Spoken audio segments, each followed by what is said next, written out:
हरिओम. आज सोमवार 4 मे 2026. सद्गुरू ब्रह्मचैतन्य गोंदवलेकर महाराज आज आपल्याला प्रवचनातून सांगणार आहेत की सत्संगतीत राहावं, नेहमी संतांची संगत धरावी. परमार्थाला संतांचं अधिष्ठान आवश्यकच आहे. संत आपल्या जवळच असतात, त्यांना पाहायला कुठं जावं लागत नाही. चित्त शुद्ध नसेल तर संतांच्या जवळ जाऊन तरी काय उपयोग. त्यांना आपण देहात पाहूच नाही. संत हे काही देहात नसतात, ते जे काही सांगतात ना त्या साधनात ते असतात.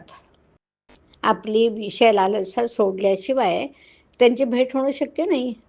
संतांकडे एखादा चोर गेला तर त्याला त्याची खरी भेट होईल का? तो ज्या हेतूने जातो ना त्या हेतूने त्याला फार तर तिथे चोरी करता येईल, परंतु संतांपासून जे खरं मिळवायचं आहे ते साधेल का? आपण जर चित्त शुद्ध करून गेलो तर आपल्याला त्यांची भेट होते बरं. आणि भेट झाल्यावर जे त्रिभुवनातही मिळणार नाही ते तिथे ते देतात. एक जण एका संतांकडे नेहमी दर्शनाला येत असे. तिथे इतर मंडळी पुष्कळ असत, पण तो कुणाशीही बोलत नसे. कोणी काही विचारलं तर उत्तर देत नसे. सदा मुद्रा त्याची खिन्न, कुणालाही त्याच्याशी बोलावे असं वाटत नसे.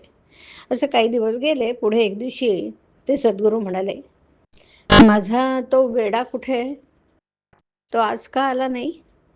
हे त्याने ऐकताच तो आनंदाने उड्या मारायला लागला. आणि जो तिथून गेला तो पुन्हा आलाच नाही.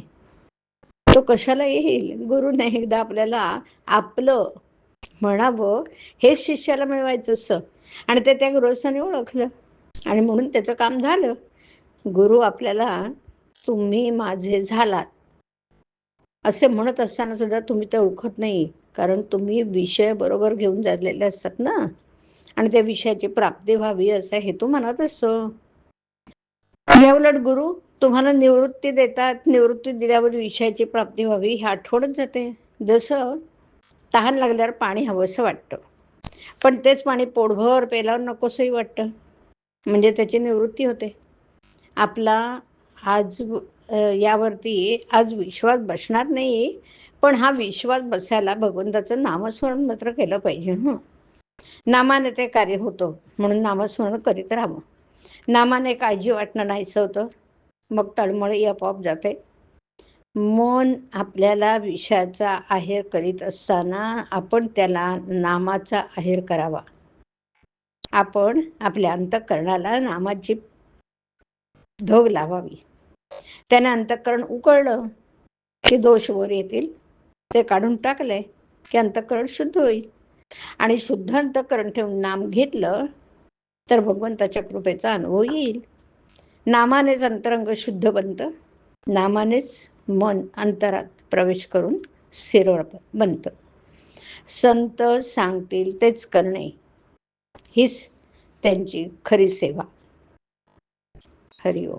हरिओम तत्सत. हरिओम.